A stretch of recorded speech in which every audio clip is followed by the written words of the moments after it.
Salut! Coucou! Coucou! Hello! Bienvenue dans l'horreur du dimanche, le podcast de la frousse tranquille et du sursaut mou. Bouh! Alors, ça fait un moment que l'on propose des thèmes à nos émissions, thèmes que l'on souhaite le plus souvent suffisamment transversaux pour y faire découvrir des films qui nous plaisent. Arrêtons de nous bercer de douces illusions. En moins de 6 mois, nous avons déjà proposé un épisode de vacances pendant les vacances, de rentrée pendant la rentrée. À ce rythme-là, sur une pareille pente glissante, que peut-on envisager ? Une émission sur les scènes de dégustation de tartes les plus trash, American Psycho Pie, sur les coiffures les plus effrayantes, Jack Deathsange, ou encore sur les tapis les plus sur les tapis les plus terrifiants, les Kill Him. Certains autour de cette table ont même émis la possibilité d'une spéciale Christian Clavier qu'on aurait appelé le clavier bien tempéré. Rassurez-vous, je m'y suis farouchement opposé. Bref, nous sommes en équilibre au bord du vide sidéral et une fois tombé dedans, pas de retour en arrière. Ciao l'horreur du dimanche, bonjour la flemme de la semaine. Il nous fallait donc renouer avec une thématique plus sulfureuse. La question épineuse du corps, de sa transformation et de l'identité, de genre et de sexe, est plus qu'actuelle et le cinéma horrifique ou fantastique, peu importe, est à mon sens un terrain tout à fait approprié pour les explorer.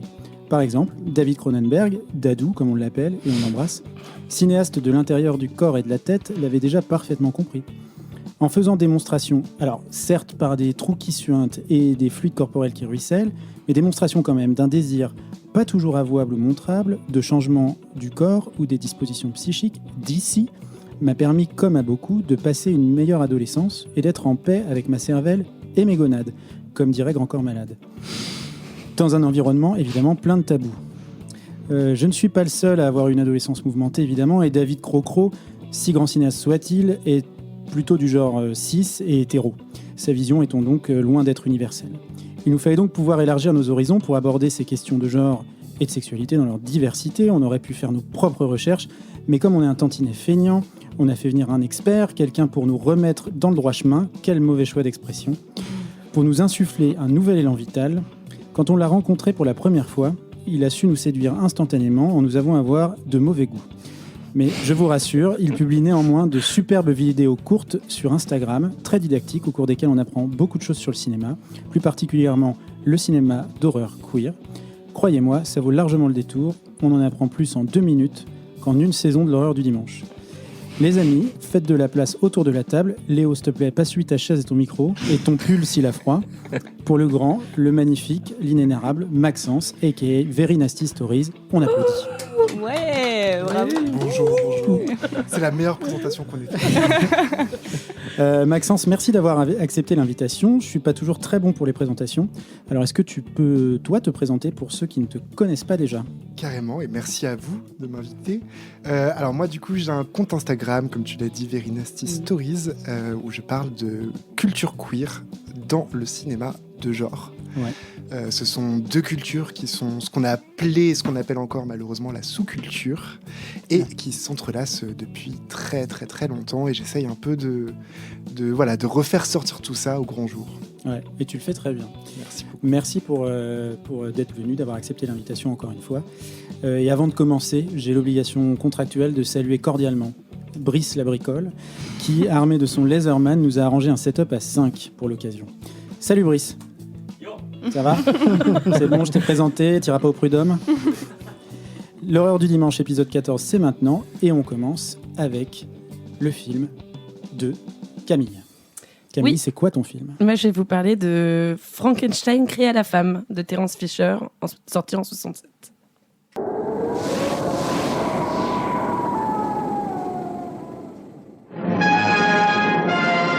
Frankenstein. The name stands for fear. Frankenstein. He shocks the world as he mocks the devil. Frankenstein. He creates monsters of men. Frankenstein's most terrifying experiment comes to life.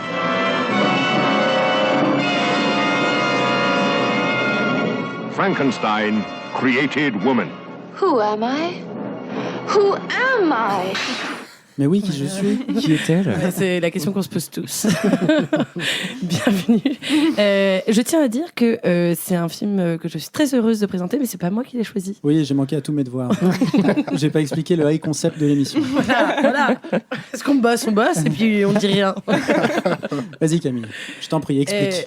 Non, mais en gros, c'est Maxence pour cet épisode qui a choisi 4 films qui correspondent justement à des films qui parlent de la question queer dans un style d'horreur. Et donc, on s'est réparti ça entre nous. Ces 4 films, je crois qu'on les avait quasiment pas du tout vus. Ouais, non. Non. Donc, toi, Thomas, Si Bloody Mary. Ouais, enfin. Il y en a un. J'ai spoilé. Donc voilà. Donc, c'est pour ça qu'on commence avec ce film-là, parce que c'est le plus ancien, en fait. Là, on fait juste...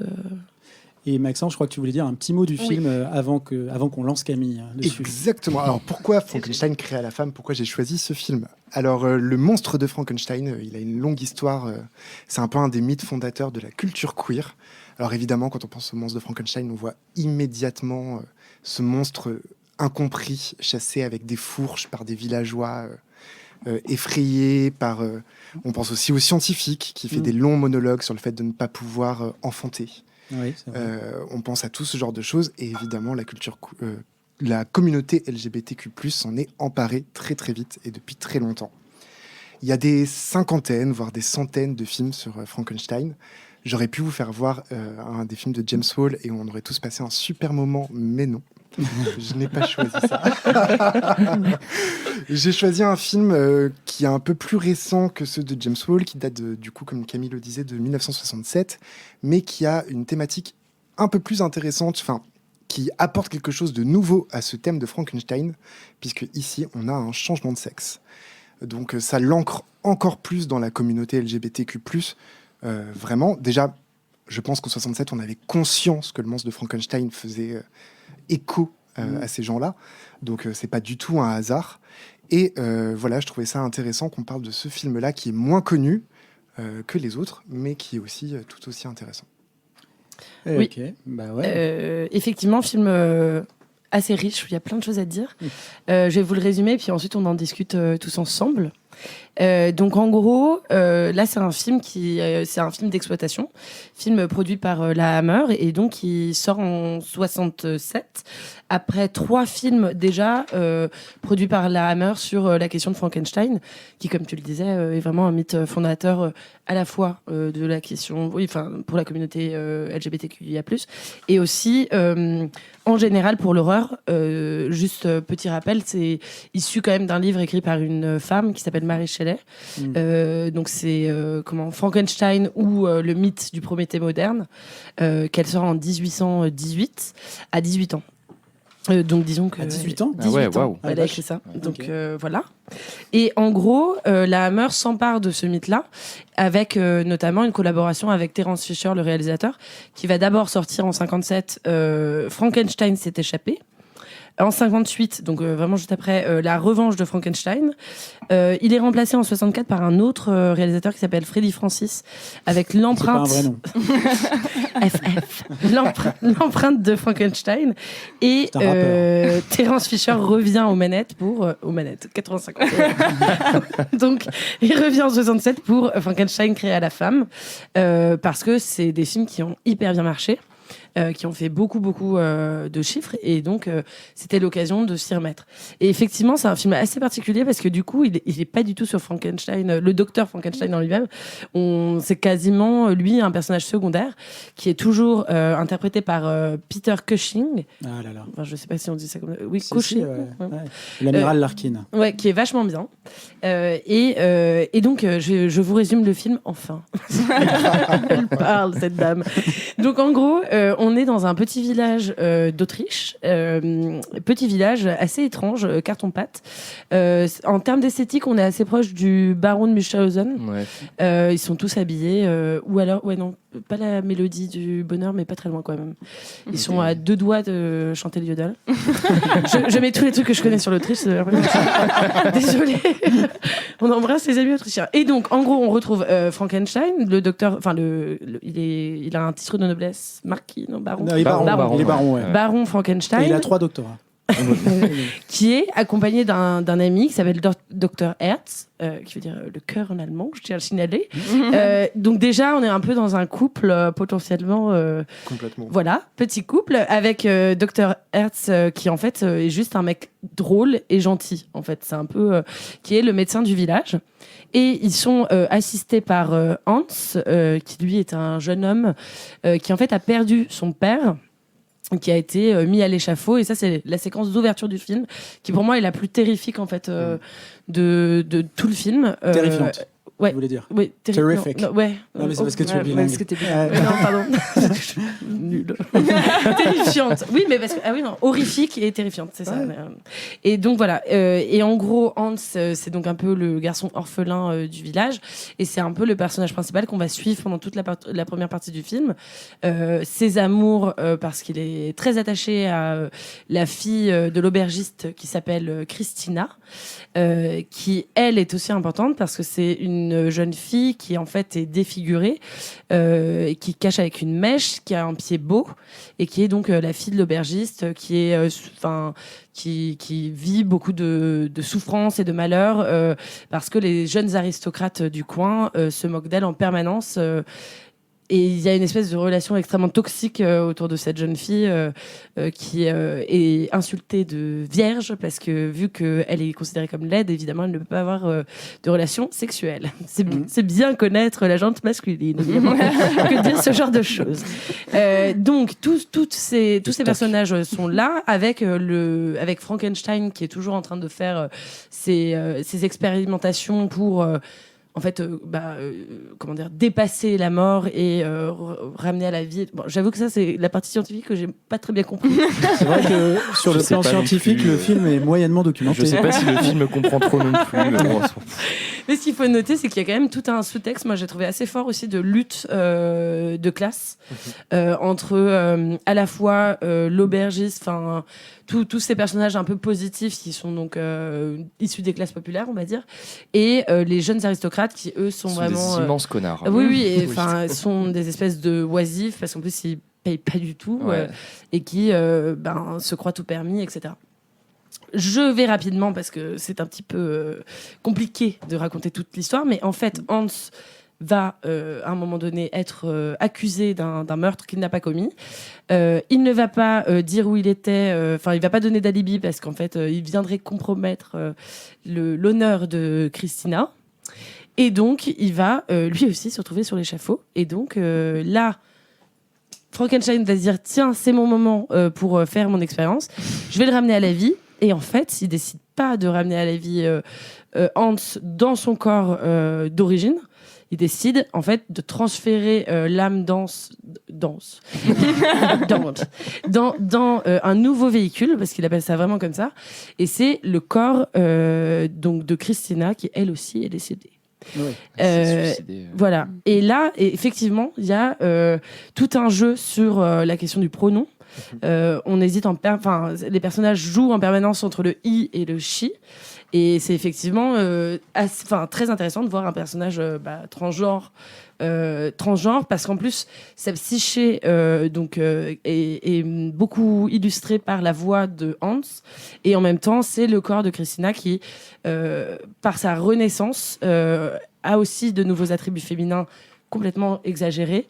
En gros, elle ressemble d'un seul coup à Brigitte Bardot, teinte en blonde, etc. Et elle a perdu sa cicatrice. Sa cicatrice, le pied bleu, il n'y a plus. Et puis, elle est plus du tout timide. Et là, les deux, cette espèce de super femme trans, d'un seul coup, va rentrer dans une croisade contre ses ennemis et se venger, et venger aussi son amour perdu, etc.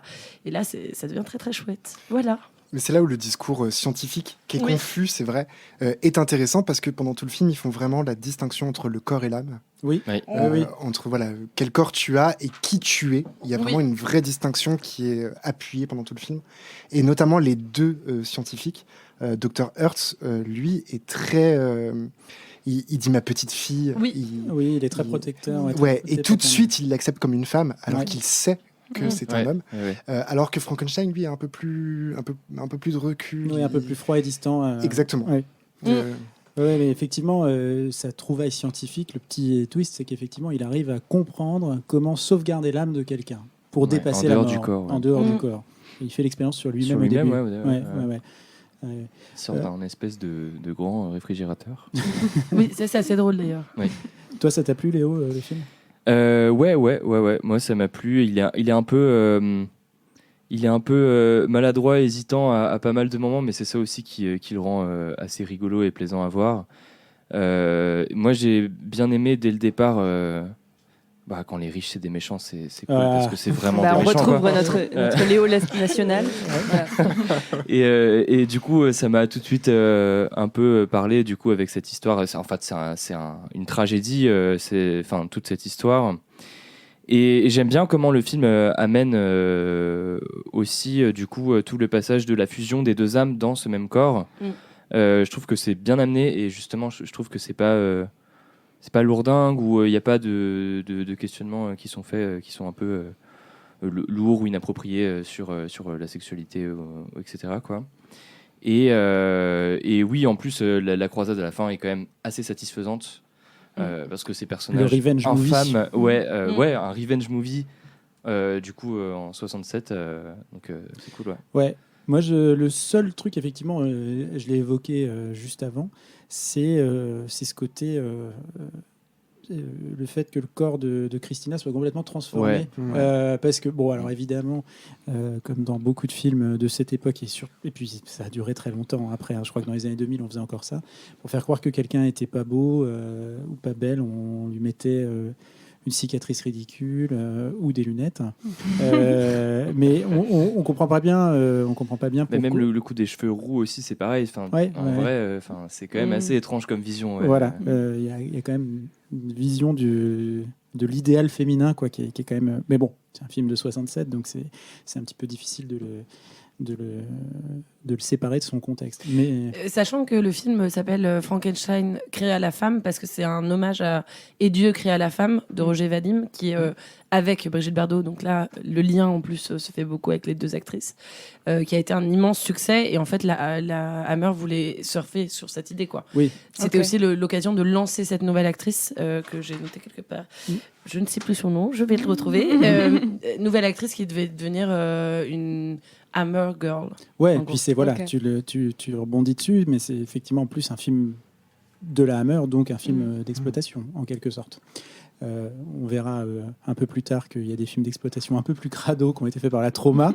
La Hammer, c'était quand même un peu le chic à l'anglaise, quoi, mais à l'époque.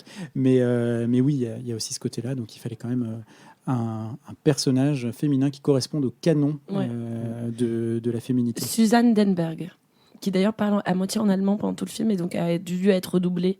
D'accord. C'est pour ça que c'est bizarre des fois. Okay. Je crois qu'elle est polonaise. Ouais, et toi Lola, on t'a pas entendu. Ouais, non, moi je devais. C'était moi qui avais choisi ce film à la base et quelle bonne idée j'ai eue de l'échanger avec Camille, qui en parle beaucoup mieux que moi. Non, franchement, merci parce que moi ça a été le plus dur des 4 à regarder pour moi là, dans cet épisode. Dur parce que je me suis un peu ennuyée en fait, pour tout vous dire. Parce que toi, t'adorais les aristocrates. Ouais, j'étais très triste qu'ils soient méchants, moi tout de suite. Voilà. Non, je trouve ça super cool que vous en parliez comme ça parce que en fait, je suis en train de découvrir en live, donc c'est chouette. J'ai vu le film, hein, mais là, je le revois avec vous, avec toi, Camille, qui en parle, et avec la petite intro de Maxence, donc merci beaucoup. Voilà. Et puis moi, je suis de base pas très sensible à l'histoire du docteur Frankenstein. C'est pas les films qui m'intéressent le plus, et ça me fait pas peur. Et enfin voilà, vous me connaissez maintenant. J'aime bien les films un peu bourrins, un peu sadiques, un peu bizarres. Voilà. Mais non, je suis complètement d'accord avec tout ce que vous avez dit, et je trouve ça très chouette. Voilà. Mais j'ai pas de jugement envers ce film. On va en remettre une couche, mais bon, c'est vrai qu'en 67, d'aborder la question de la séparation du corps et de l'âme, c'était quand même relativement bolide. Il y a quand même quelque chose d'un peu sadique, pour rebondir sur ce que tu dis. Moi, il y a un truc que j'aime beaucoup, particulièrement dans ce film, c'est justement ce qu'on disait tout à l'heure, la revanche. Moi, j'appellerais presque ça de rape and revenge, comme on dit dans le genre de film. Puisque cet homme qui est transféré dans le corps d'une femme va séduire ces aristocrates. Oui, c'est vrai. Va même les jusqu'à les embrasser, leur faire même promettre son corps, puisque elle fait des promesses comme ça. Et ces aristocrates, dès le début, ils sont un peu filmés comme des gens un peu efféminés, un peu prout-prout, si on peut dire ça comme ça, le petit doigt en l'air, tout ça. Et ils vont se faire séduire et ils sont lourdeaux avec les femmes, et ils se font séduire par un homme.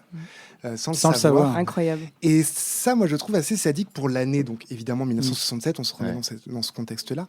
Mais en plus, il y a quelque chose d'un peu rape and revenge. Vraiment, on est presque à la limite d'un Last House on the Left. Donc voilà, je rebondissais juste sur le mot sadique. C'est vrai. Et puis, pour ta satisfaction visuelle, il y a quand même une scène de tête coupée où on se rend compte qu'elle parle à la tête de Hans. Vous savez que je suis dure. Non, mais la Hammer, c'est un peu chiant. On va pas se mentir.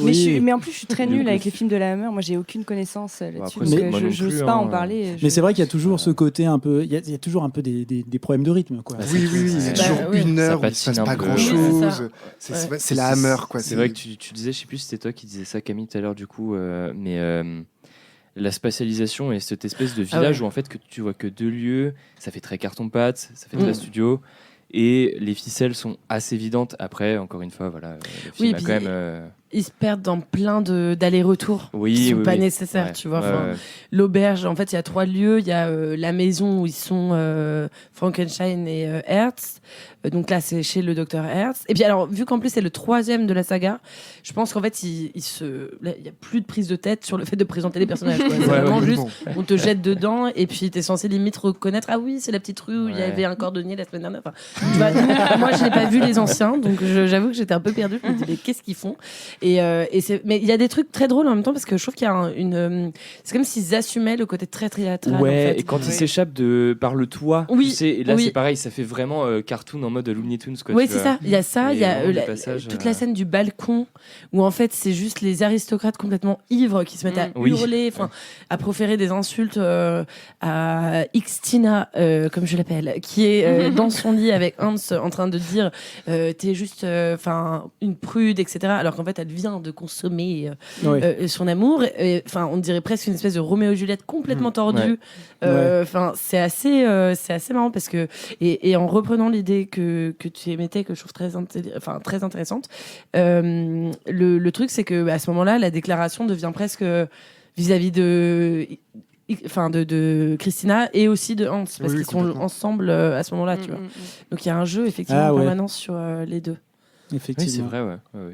Non, mais on va écrire un bouquin sur la Hammer. Il y a déjà des gens qui s'en chargent, t'inquiète pas. Oui, c'est ça. Qui croient réinventer la route. Bref.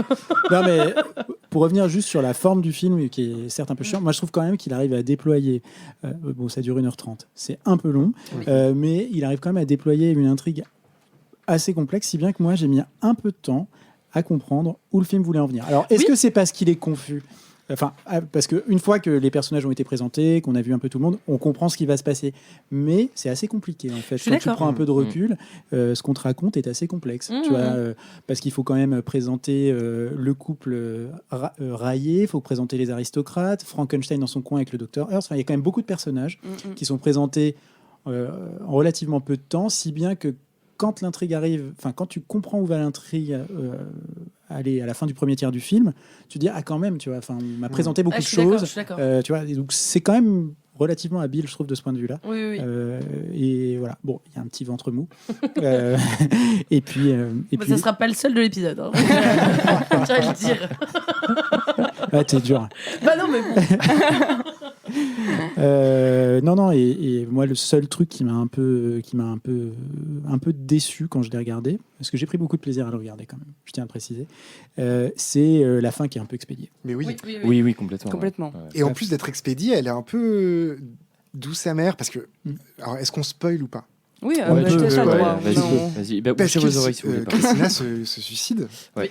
Et il y a quand même un doute de est-ce qu'elle se suicide pour ce qu'elle a fait, donc tuer des aristocrates, vivre avec le meurtre, tu vois, ou est-ce qu'elle se tue parce qu'elle peut pas vivre avec l'âme d'un homme. Tout à fait. Et ça, c'est pas vraiment expliqué, et c'est un peu, à la fin, on est un peu en mode, ok, mais quelle est la morale? Ouais. Moi, j'ai eu peur d'y voir un truc un peu punitif, presque, tu vois, et du coup, ça contrasterait quand même avec ce qui est proposé avant. Donc, j'espère que c'est pas ça. Mais... le truc, c'est que, je suis pas sûre effectivement que ça soit aussi, je pense pas non plus, aussi clair que il faut la punir parce que il y a une dissociation entre son sexe et son genre ou son âme, en tout cas son corps et son âme. Je pense pas, mais je pense que par contre, c'est en fait. Presque pire, c'est de façon inconsciente, comme dans énormément de films où, par exemple, je sais pas, les personnages, lesbiens, en fait, meurent dans d'atroces souffrances, les personnages noirs aussi. Et là, ce personnage, en fait, meurt aussi. Pour la deuxième fois en plus. Enfin voilà, exactement. Oui, et c'est presque inconscient, en fait, presque de la part du scénariste, je crois. Après, depuis. On a dit tout ça, mais le monstre de Frankenstein, il meurt aussi. À la fin. Oui. Il meurt aussi. Alors, tout en étant cette icône maintenant pour la communauté et tout ça, il meurt quand même s'il est incompris, même s'il est sympa, même si on s'est beaucoup attaché à lui. Donc, il y a quelque chose aussi, de toute façon, la communauté LGBTQ+, quand elle a en général une icône, elle finit par mourir. C'est un peu la base. Et ce monstre-là n'en fait pas exception. Tout à fait. Celui qui ne fait pas exception à la règle, c'est Brice, qui est foudrage, parce qu'on a déjà passé trop de temps sur le premier épisode. Je le vois. Non, mais je le vois. Je sais déceler les signes précoces de l'énervement. On passe au film d'après. Donc, le second film, c'est toi, Lola, je crois, qui doit en parler. Moi, mon film, c'est Butcher, Baker, Nightmare Maker.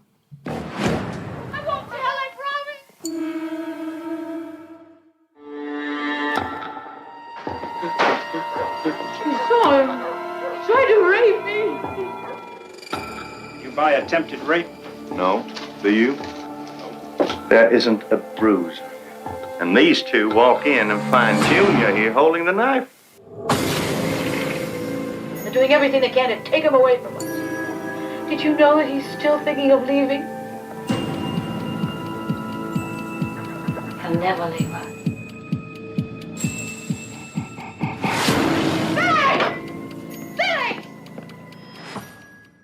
M83 à la bande-son. Voilà.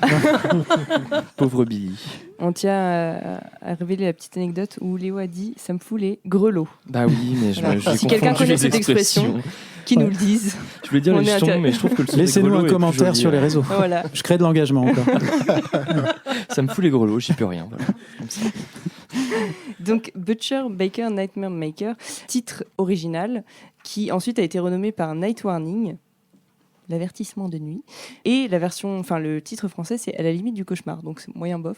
On n'a pas de titre québécois, là j'ai pas trouvé pour ce... à la limite du cauchemar, c'est déjà pas mal. Boucher, boulanger, fabricateur de cauchemars. Voilà, ça doit être ça. On l'a en instantané. Film de William Asher, sorti en 82. Du coup, Maxence, est-ce que tu veux nous dire un petit mot sur pourquoi ce film ? Carrément. Alors, ce film, il est intéressant parce qu'il a fait partie d'une liste, la liste des vidéos nasties, qui est une liste de films qui ont été interdits en Grande-Bretagne particulièrement, mais du coup pas mal en Europe aussi. Souvent parce qu'ils étaient ou trop gore ou qu'ils posaient problème, du moins. C'était souvent d'ailleurs des associations de familles qui ne voulaient pas voir ces films. Tout est parti d'une affiche de Cannibal Holocaust. Et la légende raconte, on verra, que c'est l'équipe marketing de Cannibal Holocaust eux-mêmes qui auraient envoyé l'affiche à des associations de familles. Pour se faire de la com. Exactement, pour que ça monte un peu, qu'on interdise le film et que les jeunes aient envie de l'acheter du coup. Et ce film-là, il est intéressant parce que quand on le regarde, on ne comprend pas pourquoi il a été censuré. Il n'est pas vraiment gore. L'affiche n'est pas gore non plus. Le titre ne l'est pas. Et le seul truc qui pourrait potentiellement faire qu'il a été censuré, c'est l'ambiguïté sexuelle de son personnage principal. Sachant que la seule chose qu'on a sur cette interdiction du film, c'est qu'il a été classé comme atteinte aux bonnes mœurs. Bon, ce qui en dit long. Ce qui en dit long. Mais en même temps, il y a aussi, comme vous le direz tout à l'heure, il y a aussi de l'inceste, il y a aussi plein d'autres choses qui peuvent expliquer ça. Mais on reste quand même sur l'ambiguïté sexuelle du personnage, qui en plus est un arc narratif important dans le film. Complètement. Donc voilà, je le trouvais intéressant pour ça, et puis parce que parler d'horreur sans parler de vidéo nasties, ce serait dommage.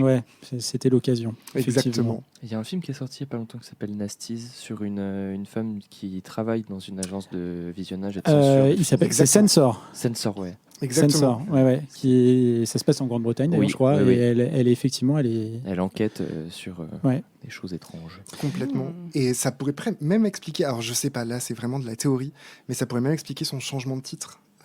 Parce que souvent, des films qui ont été censurés, on les change de titre, on change la jaquette, et puis paf, on les ressort. Okay. Donc c'est possible, c'est une des théories, mais rien n'est moins sûr. Ok. Ouais, après c'est vrai que le titre original, personne ne le comprend, hein, donc, et le titre, le nouveau titre Night Warning, non plus. Peut-être un peu trop, plus. Ouais. Genre, moi j'ai essayé de trouver une explication, je vous en parlerai plus tard. Du coup, je vous fais quand même, comme à mon habitude, je vous fais le petit casting. Donc Jimmy Nicole qui joue Billy, le personnage principal, Susan Tyrrell qui joue la superbe tante Cheryl, Bo Svensson qui joue le gros con, détective Joe Carlson, et Julia Duffy qui joue Julia. Donc jusque-là, tout va bien. D'abord, du coup, merci Maxence, merci pour ce petit slasher sorti de derrière les fagots. Il est très méconnu, je crois encore aujourd'hui, et c'est bien dommage. Le réal William Asher est lui connu pour être un vieux briscard de la télévision et surtout pour avoir produit et réalisé la quasi-totalité de Ma sorcière bien-aimée. Oh, wow, ok. Incroyable. Il a d'ailleurs été l'époux d'Elizabeth Montgomery qui incarnait Samantha. Oh. Voilà. Avec le nez là. Voilà. Bref, il fera plein de séries après et quelques teenage movies qui se passent sur la plage. Je crois que c'est des soirées sur la plage globalement. Je les ai pas vues, mais ça avait l'air d'être ça. En tout cas, les titres, c'était Beach Party et tout ça. Ouais, cool. Enfin, si les titres sont aussi bien choisis et résument aussi bien les films que celui du film en question, on peut s'attendre à autre chose. Non, mais pour le coup, je crois que c'était vraiment des... La phrase n'était pas claire. On a compris. Mais il a finalement sorti cette pépite. Moi, j'ai pris beaucoup de plaisir à regarder du coup ce film. Déjà, l'ambiance, super. Mais il y a un truc très angoissant et limite écrasant qui m'a fait penser à Misery, moi, direct. Mon version Lidl de Misery. Mais Misery est sorti après, en 90, donc je ne sais pas si Rob Reiner s'est inspiré de l'ambiance, aucune idée. Moi, ça m'a direct fait penser à ça. Ce qui est très intéressant dans le film, c'est que c'est un film qui nous trompe. Alors, Maxence a commencé à aborder cet aspect-là en parlant du personnage principal. C'est vrai que moi, quand je l'ai vu, je me suis dit... Pourquoi Maxence a choisi ce film directement, juste après, et j'y ai réfléchi, voilà, j'ai regardé Wikipédia, des trucs comme ça. non, et c'est qu'en fait, le film a une deuxième lecture, parce que d'emblée, on pense partir sur une histoire incestueuse, dégueu, entre un ado et sa tante psychopathe, et on a raison, parce que c'est la base de l'intrigue principale.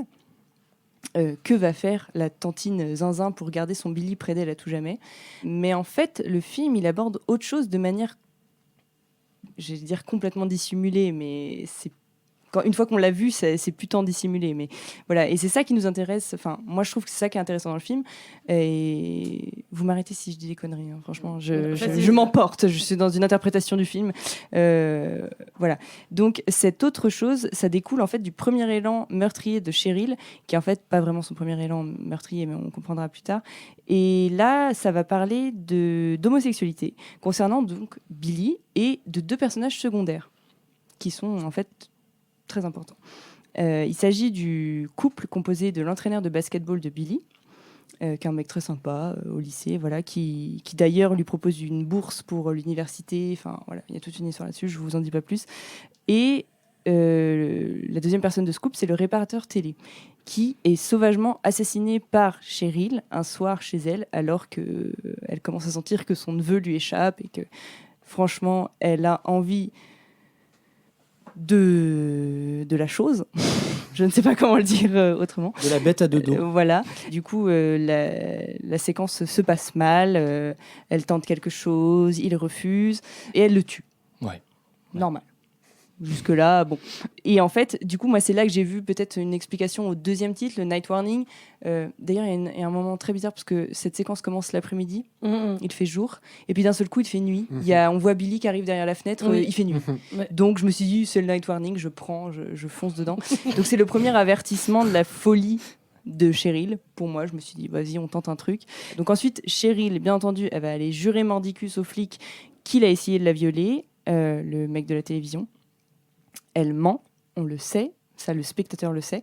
Et c'est là que le détective Joe Carlson, donc aka le méga gros con que je citais plus tôt, qui est en fait le flic sadique, hyper mascu et surtout très homophobe, qui lui est persuadé, et il est trop content, d'être tombé au milieu d'un règlement de compte gay. Alors là, il est ravi. Ça lui refait sa semaine, il est trop content, je suis sûr, il rentre le soir chez lui, il en parle à sa femme. Voilà, un complot, enfin presque un complot gay entre Billy et les deux hommes, donc l'entraîneur de basket et le mec de la télé. Donc ça donne une situation vraiment grotesque en fait, parce que lui il passe pour un débile en fait, vraiment, et en même temps un ton hyper politique au film, qu'il n'avait pas forcément avant. Et voilà, et en fait, on le sait, mais c'est assez audacieux parce que l'homosexualité dans les années 80 aux États-Unis, voilà, c'était les débuts du sida, c'était pas bien vu, quoi. De toute façon, voilà, c'était la punition divine pour les hommes, tu vois. Donc parler de ça comme ça dans un film en 82, c'est vraiment hyper ambitieux. Et ça fait passer les bigots, j'allais dire les crétins, tu vois, lapsus, les chrétiens, ils sont complètement idiots en fait, en fait, le spectateur, il se rend pas compte. Moi, j'ai trouvé que c'était presque un message subliminal en fait dans le film, parce que on se range du côté de ce couple d'hommes et de Billy, où en fait on s'en fout qu'ils soient gays ou pas, tu vois. Enfin, c'est pas la question, mais en fait on se range de leur côté à eux. Même, je pense à l'époque, je sais pas, moi je le regarde là en 2023, mais en tout cas, quand on voit le film comme ça, on se dit bah oui, c'est eux les gentils, tu vois. Enfin, et lui, le flic, passe pour un débile et un mec ultra méchant, ultra violent, voilà. Et je trouvais ça, moi c'est ce que j'ai trouvé très intéressant dans ce film. Et puis le flic est puni. Et le flic est puni, de la voilà. pire des manières pour un homme, Oui. il lui tire dans les testicules. C'est vrai. J'avais oublié moi, que c'était à cet endroit précis qu'il lui tirait. Ouais. Ouais. Voilà. Donc, mais tu veux dire que oui, comment dire, l'histoire dans l'histoire du film, est liée en fait à l'abord très très frontal de l'homophobie qu'il y a dans. Oui. Moi parce que du coup je l'ai re-regardé et j'ai décortiqué plusieurs séquences et voilà, et j'ai lu beaucoup de trucs dessus. Mais oui, pour moi c'est ce qu'il y a de plus intéressant, parce qu'en fait le côté slasher. Le film est un slasher, hein, ça peut sembler bizarre, mais ça devient un slasher à la fin du film, où du coup Cheryl va aller trucider des gens un par un, en leur courant après dans les bois, dans les marais, enfin bref. Mais c'est pas le plus important de l'histoire en fait. Enfin, moi je trouve pas que ce soit le thème principal du film en fait. Voilà. Non, mais je pense, on reparle, enfin j'ai envie de reparler encore du titre, mais moi je me demande si ça veut pas dire que en fait les bourreaux, en fait, du coup, la société puritaine catholique américaine crée des bourreaux et nightmare makers et des boulangers beaucoup. Et tu vois, je me demande si c'est pas un truc comme ça en mode Butcher Baker, la fabrique des bourreaux, la fabrique à cauchemars en gros.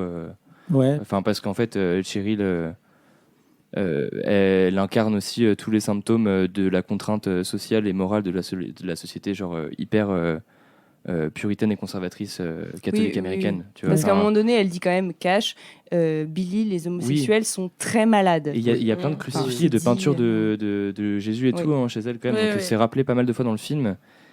Et en fait, moi j'ai un peu l'impression que j'ai un peu ressenti que c'était ça ce dont le film voulait nous parler dans le fond, c'est que en fait, cette société qui est véhiculée par le flic, qui est vraiment la personnification du mal. C'est la bigoterie, vraiment. Ouais, voilà, et que c'est ça, en fait, qui crée les monstres comme Cheryl, en fait. Quoi.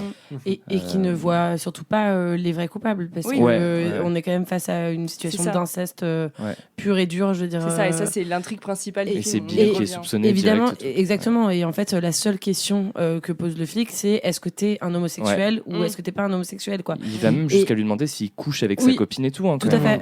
Il y a ça. Et en même temps, là où je trouve que ce qui est hyper intéressant, c'est que c'est pas non plus. Parce que moi, mon personnage favori du film, c'est vraiment la tante. Je trouve que l'actrice, c'est elle qui. Camille. Non, mais ça va pas ou quoi? Enfin. Non. Tu vas retourner chez le psychiatre, hein. Ça suffit. C'est un psychanalyste. Tu vois, oui, pardon.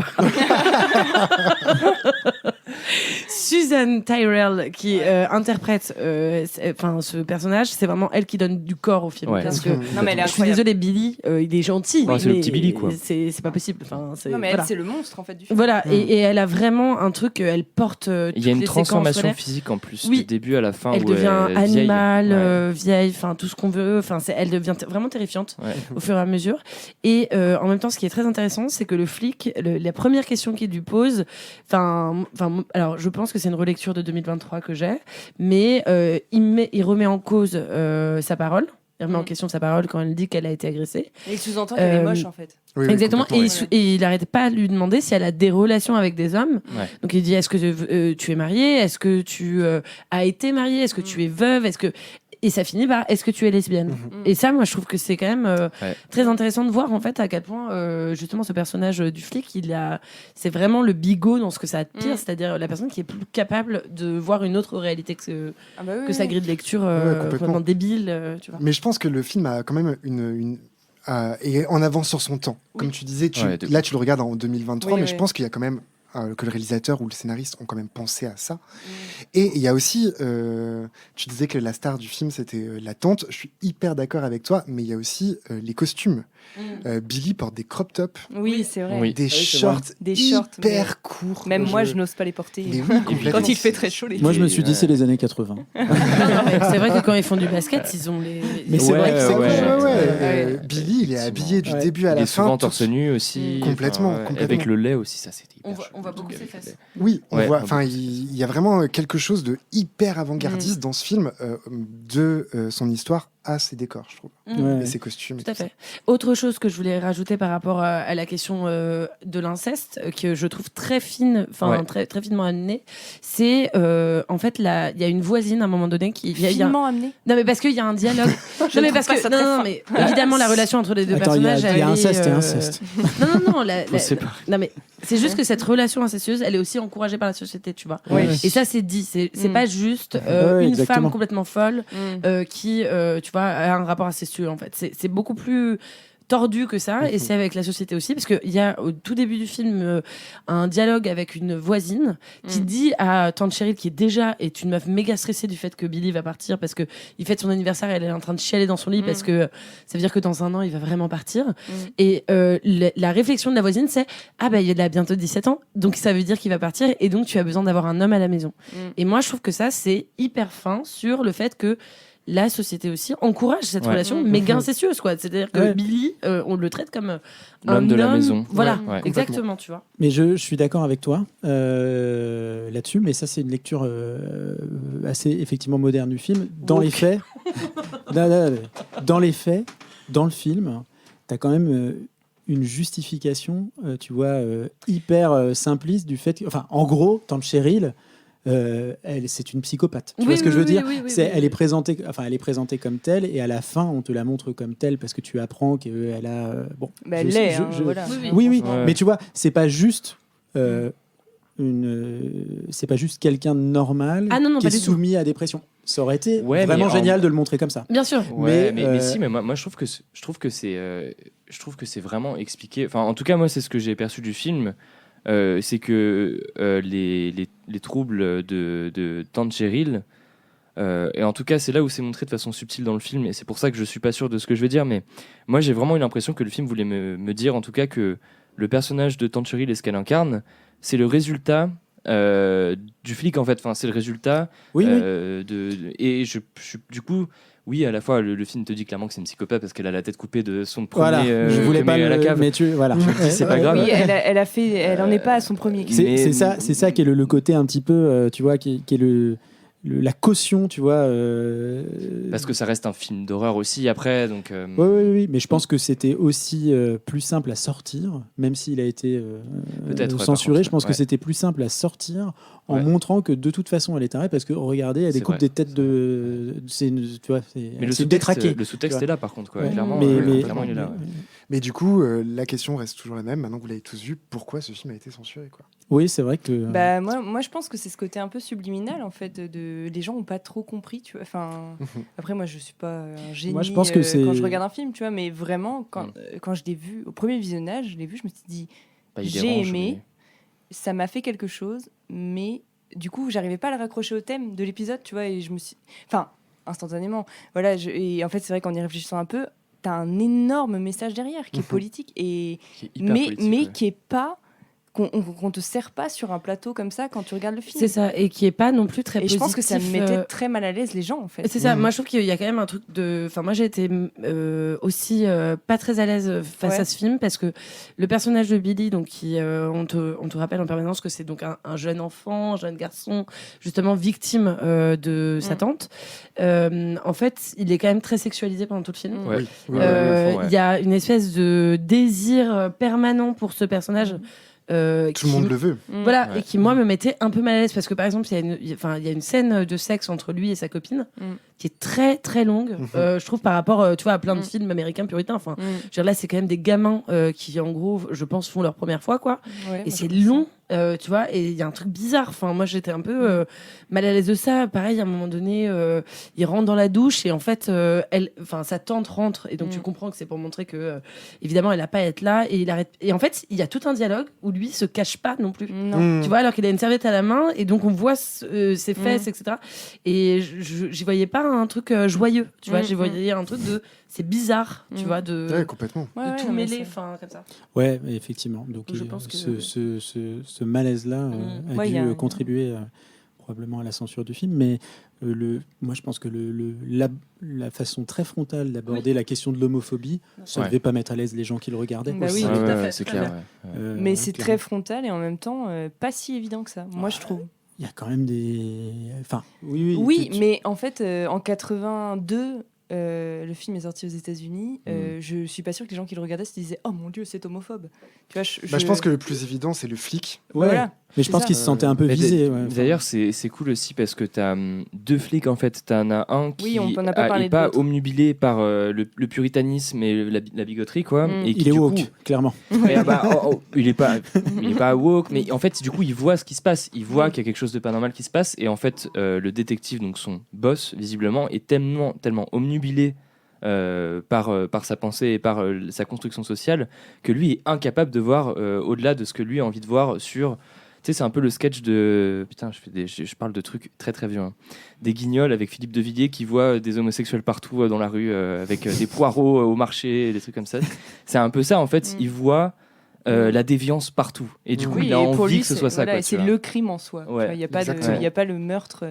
Le meurtre, on s'en fout en fait. Le crime, c'est d'être limite l'inceste est moins grave. Oui, le flic, là, Joe, il s'en fout. On vous mettra dans la description le lien vers le sketch des Guignols. Désolé, j'ai 45 ans. C'est un film qui mérite. Franchement, il faut le voir. Il faut voir ce film. Non, mais il faut le voir, puis il faut le laisser un peu retomber et peut-être éventuellement le revoir après, parce que effectivement, il y a beaucoup de choses. Il y a énormément de choses.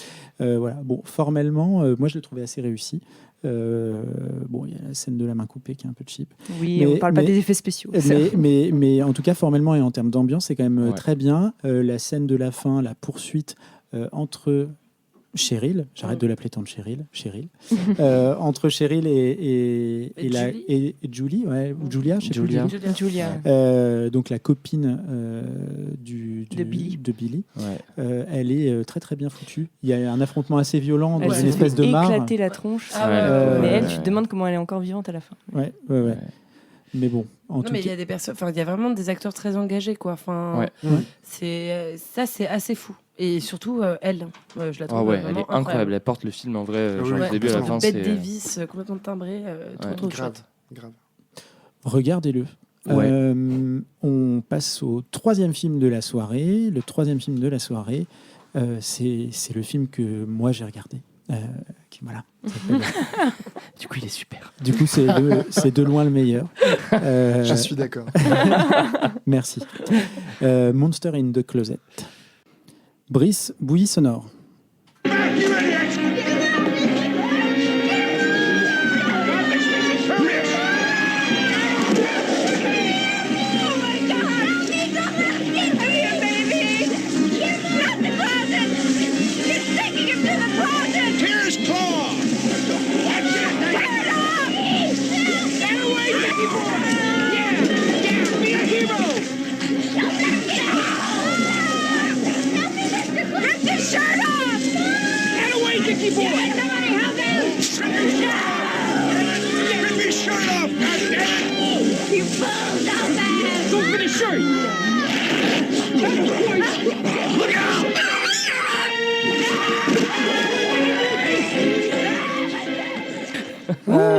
Sympa. Enlevez-lui sa chemise.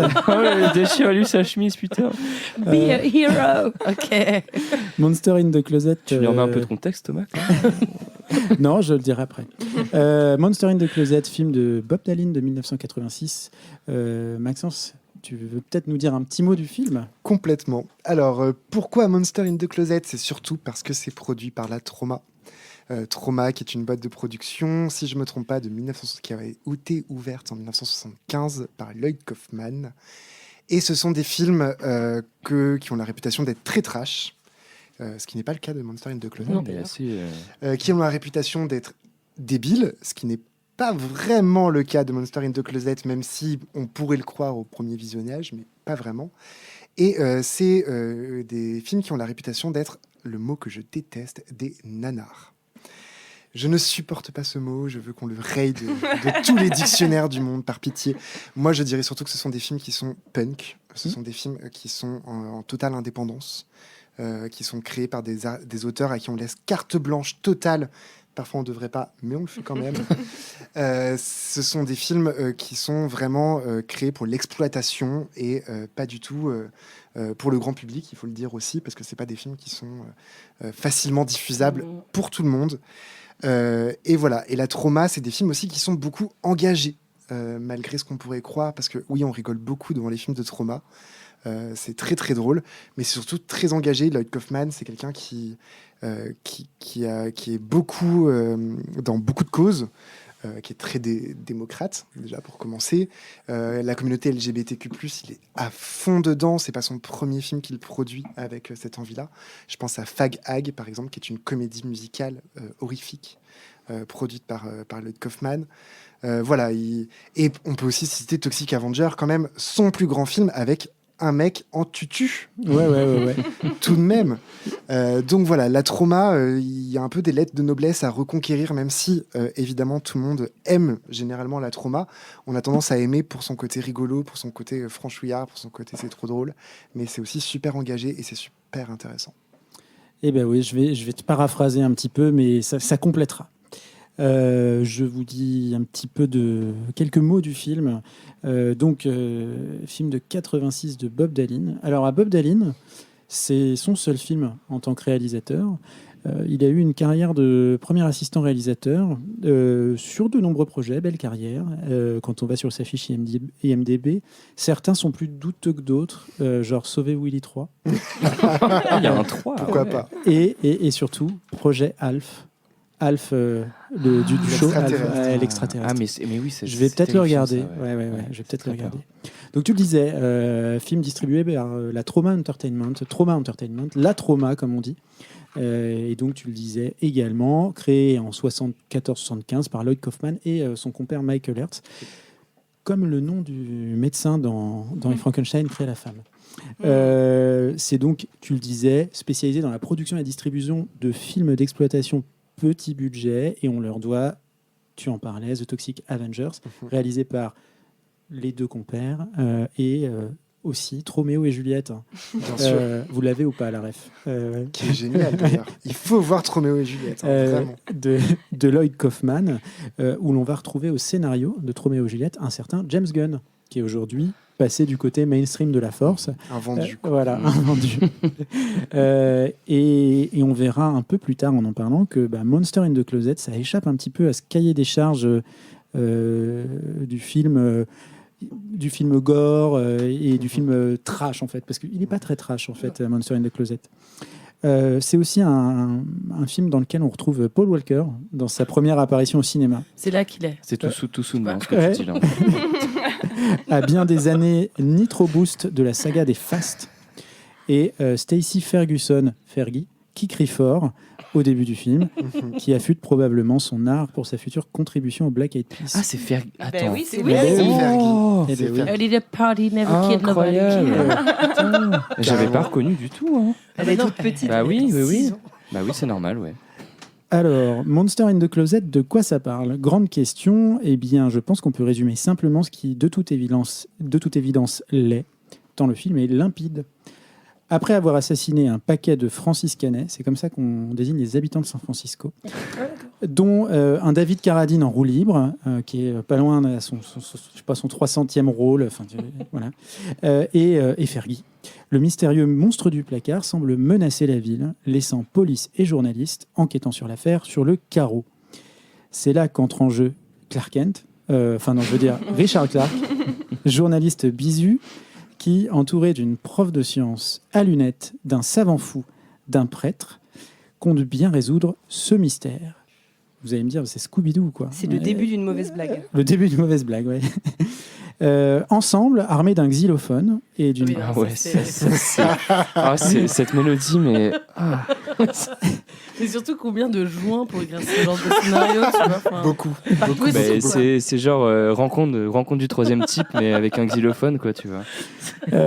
Exactement. Armés d'un xylophone donc, et d'une partage de 4 notes, pendant une scène qui dure au bas mot un quart d'heure, ils vont partir à la chasse aux monstres dont le design évoque, et là je vais citer la critique signée par John Rock du site Darkside Reviews, un étron dans lequel des morceaux de cacahuètes n'auraient pas été complètement digérés. C'est dur. J'adore. Je l'avais noté moi aussi. Chasse aux monstres, après avoir découvert le poteau rose, et traverser, pour notre plus grand plaisir, des pastiches de rencontres du troisième type, Alien, Psychose et enfin King Kong. Sans vous spoiler, ils réussiront là où l'armée et ses tanks ont échoué et triompheront du monstre, non pas grâce à la poudre, ni aux inventions électriques du jeune et insolent prof, on ne sait pas pourquoi il s'appelle prof, donc Idest Paul Walker, mais bel et bien grâce au pouvoir du love. Pouvoir du love, ça ressemble effectivement au dénouement du 5e élément sur le papier, mais c'est bien mieux parce que c'est drôle et sincère. C'est très noté. Allez. Toujours mieux. La scène de la douche, ah là là, c'était vraiment bien. Toi, moi ça m'a fait rire. Le pouvoir du love, c'est surtout celui de notre beau journaliste, à l'irrésistible regard qui séduira femme, monstre, et obtiendra les faveurs de ce dernier, qui n'aura plus Dieu que pour lui. La paix de l'âme et dans le monde ne s'obtient donc dans Monster in the Closet ni par la lutte ou la fuite, mais bel et bien en se confrontant à l'amour que l'on porte secrètement à son monstre du placard, si insortable soit-il. So kiss me. Voilà, il y a des petits points que j'ai pas abordés, mais effectivement il y a un casting un peu 3 étoiles dans Monster in the Closet, ce qui n'est pas le cas des autres films de la Trauma a priori. Mais effectivement, donc Paul Walker n'était pas connu, mais on va retrouver. Alors l'acteur, j'ai pas noté son nom, mais l'acteur qui est dans le costume, il me semble que c'est celui qui est dans le costume du Predator dans les 2 premiers films. C'est vrai. Et puis on retrouve des habitués des productions de la Trauma et des gens qui ont fait des apparitions dans le cinéma de genre de ces années-là, dans des films un peu plus friqués. Et moi je trouve que le film a quand même une sacrée gueule. Enfin en tout cas il est correct quand on le regarde. Et c'est vraiment marrant en fait. C'est vraiment drôle. Ça transpire l'amour des films un peu merdiques des années 50-60 avec des monstres un peu en carton-pâte, et surtout ça fait plein d'hommages mais qui sont pas du tout cyniques à plein de grands films. Rencontre du troisième type, tout ça j'en parlais plus tôt. C'est peu, voire pas très gore, c'est presque tout public. En vrai, c'est PG-13. Ouais. Ça transpire la déférence en fait envers ce qui parodie sans être cynique. Donc moi, c'est une démarche que j'aime bien. En tout cas, j'ai pris énormément de plaisir à le voir et j'espère que vous aussi. Camille, tu acquiesces? Oui, tout à fait. Et puis, je me disais que par rapport à la sélection, là, je pense que c'est le premier film dont on parle où il y a vraiment un côté... queer et militant et qui est joyeux quoi dans ce qu'il raconte, parce que en gros ce monstre, la seule façon de le tuer, ou en tout cas de le défaire, c'est de brûler, détruire les closettes. Il faut l'aimer, il faut brûler son placard aussi. Et ça, mais c'est trop drôle parce que ça donne lieu à des situations, à des scènes. Des gens qui crament leur maison littéralement. Et puis ils sont tous en famille en train de regarder le closet qui brûle.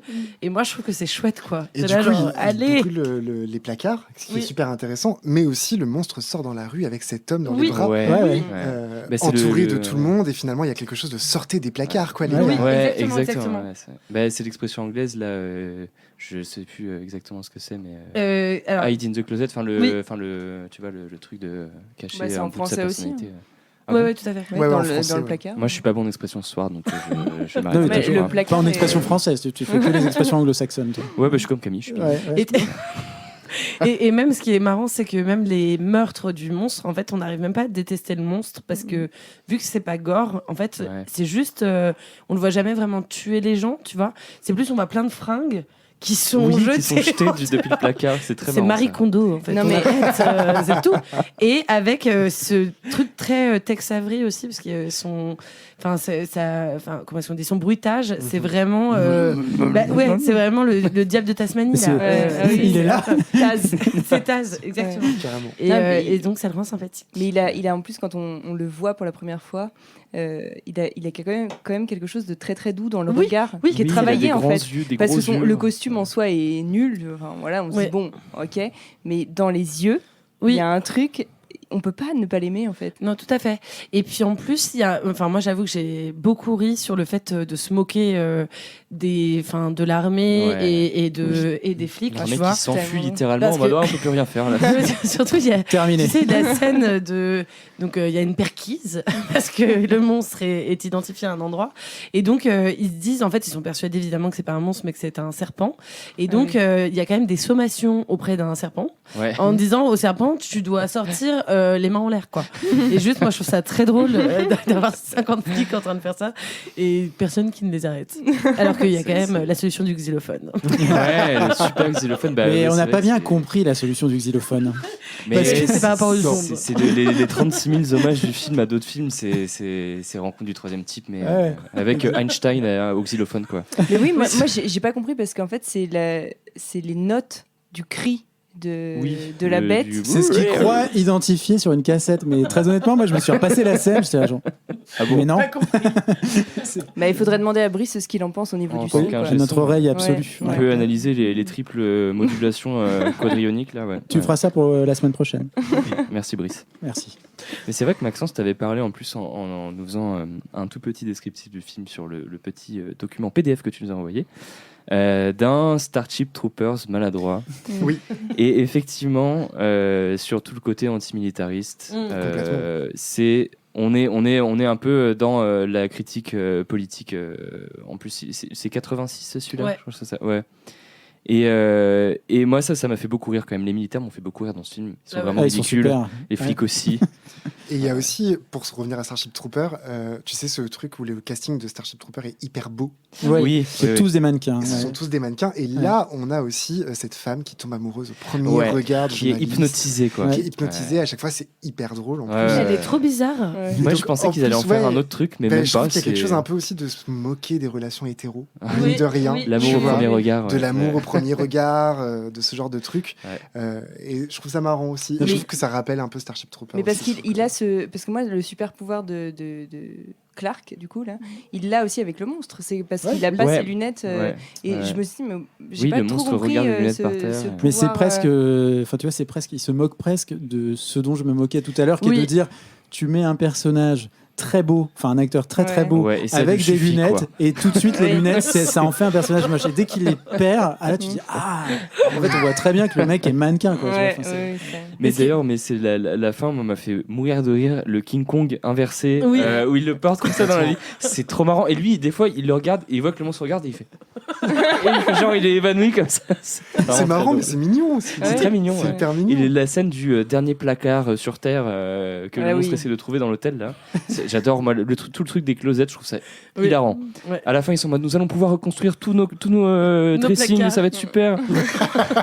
Et le monstre, du coup, se sacrifie par amour pour Clark Kent. Quoi, tu vois. Ouais. Il mais ne veut pas, c'est- le placard est trop petit pour deux, donc tant pis. Ah oui, c'est ça. Ouais. Ouais. Mhm. Ouais, Mais non. achetez-vous des commodes les gars quoi.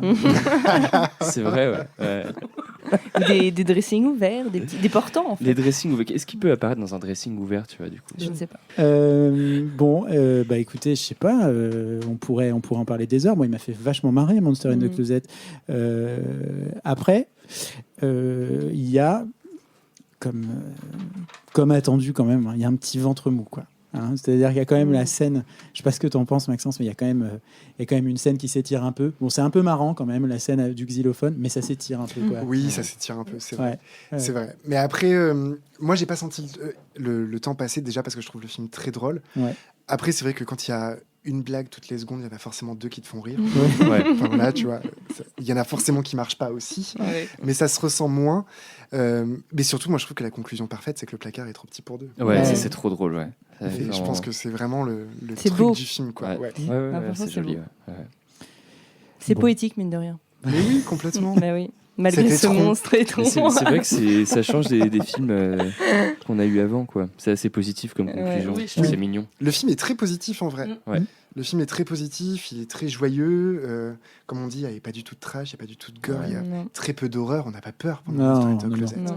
Au début, tu peux avoir. Mais non, il y a David Carradine qui est en train de faire le Même là. fou. Non, mais comme disait Camille, Cadavre. les vêtements qui sont éjectés du placard, Ouais, comme ça, ouais, je t'en fous rire. c'est pas très drôle. Bah, Avec son chien, là. ce qui est triste, c'est que le monstre meurt quand même. Oui, c'est vrai. Oui, mais en même temps, c'est assez doux comme décès. Il n'y a pas de sang. Non, puis Oui, non, mais il tu vois. meurt et le monde entier est réjoui, tu vois. Enfin, Et d'ailleurs, et c'est un. Tu te dis, bon. je me suis fait la réflexion de ça. Ce qui est assez marrant, c'est qu'en gros, quand il meurt, il tombe simplement sur la chaussée. Et en fait, donc il a toujours Jean-Michel la Clark Kent dans les bras. Et il y a donc l'amoureuse, mais en fait, il y a rien de sexuel entre eux. Hein. Enfin, Non. l'amoureuse qui vient, et en fait, donc il y a tous les trois qui s'enlacent, tu vois, par terre. Enfin, c'est pas comme si le monstre était tiré et foutu, tu vois, à la benne. Pas du tout, au contraire, il est toujours là, quoi. Et ça finit avec tout le monde qui se réunit autour de ça. Et il y a un côté très méta dans le film aussi qui est très drôle. Oui. Parce que toutes les premières scènes et toute la fin, c'est en fait commentaire sur le film. C'est Il y a une voix off. oui, on va vous raconter une histoire complètement délirante, mais machin, et à la fin, ça finit aussi avec ce truc. Ah Donc ça, oui, c'est un côté effectivement. assez, Ah oui, c'est vrai que ça commence par la c'est voix complètement off. méta. Vous allez voir une Mm. histoire incroyable. Oui, c'est ça. Ouais, c'est très bien. C'est très très cool. Eh ben, écoutez, on va peut-être passer au dernier film de la soirée. Grave. Et quel film! Mais Et oui. quel film Quel Quel film vous demandez avec beaucoup d'entrain. d'entrain, vous êtes. Et le patriotisme. Et de patriotisme, de chauvinisme. Ouais, chauvinisme. ouais. J'ai envie de dire, voilà, envoyez le commando en Meurthe-et-Moselle. On y va, c'est parti. On rejoint Bloody Mallory pour Fuck Evil. C'est parti, Brice. Générique. Les démons n'ont qu'à bien se tenir. Dis-moi que c'est juste un gros chat à qui on a oublié de donner sa pâtée.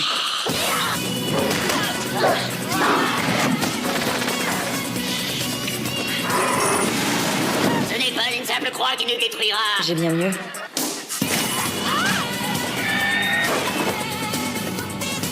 Qui êtes-vous?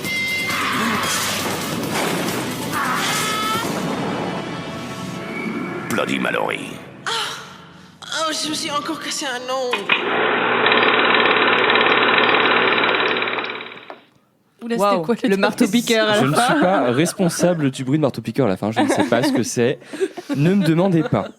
Écoutez, en France, en an 2999, il y a des marteaux-piqueurs cyberbioniques. Je ne suis pas responsable du bruit qu'ils font. Vous avez qu'à appeler la police du Vatican si vous avez des problèmes. Bloody Mallory, c'est un film de Julien Magna, sorti en 2002, et je laisse Maxence vous en toucher un ou deux mots. Alors, Bloody Mallory, pourquoi j'ai choisi ce film? Déjà parce qu'il est français. Cocorico. C'est quand même, mine de rien, quelque chose d'important. Nous, on dit sans cesse que la France ne produit pas de genre, que la France ne fait pas de films d'horreur. Et pourtant, là, on a un film d'horreur et queer. Et 100%, c'est pas du tout le sous-texte, ni rien du tout. Ça te saute aux yeux à la première seconde. Mine de rien, alors là, on va repartir en croisade contre le mot nanar. Tout de suite. Le premier qui le prononce sur toute cette table, ça va très mal se passer. On l'a dit avant qu'il arrive. Je supprime de 10 trucs. Là, il y a mon. Parce que Bloody Mallory, c'est avant tout un film hyper audacieux. C'est un film avec des personnages hyper différents et surtout, on parle pas tant que ça de leurs différences. On reste surtout sur cette histoire de mal et de chasseurs de démons, finalement. C'est un film aussi qui est très féminin. J'irai pas jusqu'à dire féministe, mais je vais dire féminin. Et c'est réalisé par un réalisateur qui est gay, ouvertement gay, et qui est très attaché à la culture queer en général. C'est un film qui a pas du tout marché. Voilà. Je pense que personne n'est surpris. Je pense que si ça ressortait maintenant, Ouais, je pense que ça pourrait marcher. Et ben, c'est ce que j'allais ouais. dire. Je pense que en fait, le film est sorti beaucoup trop tôt. Ouais. Et puis en face de Matrix aussi, je pense. Ah oui, et il avait certainement pas le budget pour toutes ces ambitions c'est clair, aussi. C'est vrai que ressorti maintenant avec des super VFX et tout, ce serait mais complètement un carton. Et on oublie souvent que le cinéma de ce genre de français, il y en a même malheureusement peu, mais c'est quand même un genre de film qui est très queer. Je pense à Haute Tension. Ouais, trop bien. D'Alexandre Aja. Je pense à l'intérieur. Ouais. Aussi. Bustillo et Maury, c'est ça. Complètement. Je pense à Il. Oui, d'ailleurs, oui. Enfin voilà, tous les films français, Titane récemment évidemment, Ouais. les films français en général ont tendance à mélanger beaucoup plus le queer. Même presque à 99%, j'ose aller sur les chiffres. Allez, 99. Et Bloody Mallory, c'est un peu le premier wagon. Donc du coup, voilà, je trouvais ça intéressant de le revoir. Et vous me remercierez plus tard. Moi, je te remercie tout de suite parce que j'adore ce genre de film. Moi, j'ai passé un super moment à regarder Bloody Mallory, franchement. Je trouvais ça trop cool. J'étais chez moi tranquille un soir avec une petite tisane. Et là, c'était trop bien, quoi. Bloody Mallory. Et là, paf, Bloody Mallory. Pour le petit contexte, né au France de 1999, dans une technocratie ultra-religieuse, les forces du mal s'en prennent aux gentils cathos et au néo-Vatican. Ça, c'est moi qui ai choisi d'appeler comme ça pour l'ambiance. Tout est néo dans ton petit univers. Exactement. Ouais. Le pape, ou plutôt Macron mais en chauve, est kidnappé par les méchants du mal de l'enfer et un commando ultra-techno secret est appelé à la rescousse. Ce commando est composé de Mallory, leader du commando anti-paranormal, également appelé CAP, Vena Cava, spécialiste des explosifs, et Talking Tina, une petite fille muette télépathe. Mais du coup, pas vraiment muette, parce qu'elle parle. Ah oui, c'est vrai. Est-ce que quand tu es télépathe... Du coup, moi, je pense que non. Ah oui, t'as raison. Une vraie question. Ouais. À cette joyeuse petite bande s'ajoute l'inspecteur Durand. C'est l'encadrant du commando, mais il meurt au début du film. Au bout de 15 secondes. Il était trop chiant. Mais il est là au début. Voilà. Et c'est le seul personnage masculin de ce commando. Comme tu le disais, Bloody Mallory, qui est un film avec un casting quasi exclusivement féminin. Et c'est cool. C'est cool. Et au programme de Bloody Mallory, rite satanique au Palais de Tokyo, la techno turbo trottinette de Vena Cava, qui est super. Ah, c'est vrai qu'elle a une trottinette. Ouais, elle a une super trottinette. Un rouge à lèvres explosif, des punchlines en vois-tu, en voilà. Donc voilà, des effets numériques aussi de très haute technologie qui feraient frémir Spy Kids 3. C'est clairement un mélange entre Resident Evil, Van Helsing, les Totally Spies et Un peu plus belle la vie. D'ailleurs, c'est la même police d'écriture au début. Oui. Que dans Plus belle la vie. Et oui. Oui. J'ai l'œil. Ouais, t'as l'œil, c'est douteux quand même. 8 saisons de Plus belle la vie quand même. Ouais, je c'est pense. ça, ouais. Je connais très bien Plus belle la vie. Des super répliques. Give me sodomie or give me death. Et vous êtes né avec un pieu dans la main et une haine profonde pour ce qui a 2 cornes et une queue. Non, juste une queue. L'attaché de presse, j'aurais dû m'en douter, c'est bien un métier où il faut sucer pour réussir. Allez, on passe en liaison biotech et on se retrouve à la sortie. Ou encore, oui général, vous pouvez déployer vos troupes dans l'Eure-et-Loire, le destin du monde est entre vos mains. Bloody Mallory, c'est génial parce que c'est haut en couleur, c'est osé, c'est ambitieux et franchement, ça claque. Le film, c'est clairement genre un gros actionneur où en fait on s'ennuie pas du début à la fin. Moi, j'ai pas trop trouvé de ventre mou. Il y en a peut-être un peu quand elle arrive au village, dans les caves, enfin dans les sortes de catacombes, etc. Quoi. Ah, moi, j'aime bien quand elle arrive dans le village parce que tu vois des ombres. Tu vas y aller dans les maisons, il y a des ombres, et il y a une espèce de scène de sexe trop bizarre. Ouais, entre une tout est perverti et tout. Quoi. J'aime bien. Mais je vous ai pas donné le pitch en fait, je me rends compte. Quoi. Je vais peut-être vous expliquer de quoi ça parle, Bloody Mallory. On avait un peu compris, mais vas-y. Hein. Je vous réexplique plus clairement quand même. Donc, du coup, on a notre commando anti-paranormal qui enquête sur l'enlèvement du pape.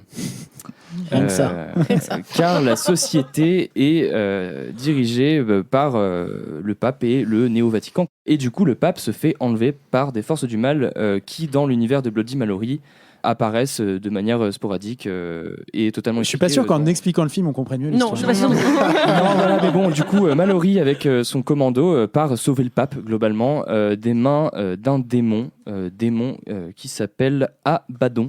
Abaddon, voilà. Abaddon. Comme par hasard. Et on a aussi un super casque de méchants et surtout de méchantes avec la méchante Morphine. Je l'adore. Qui est superbe avec un superbe make-up de bouche cousue et tout quoi.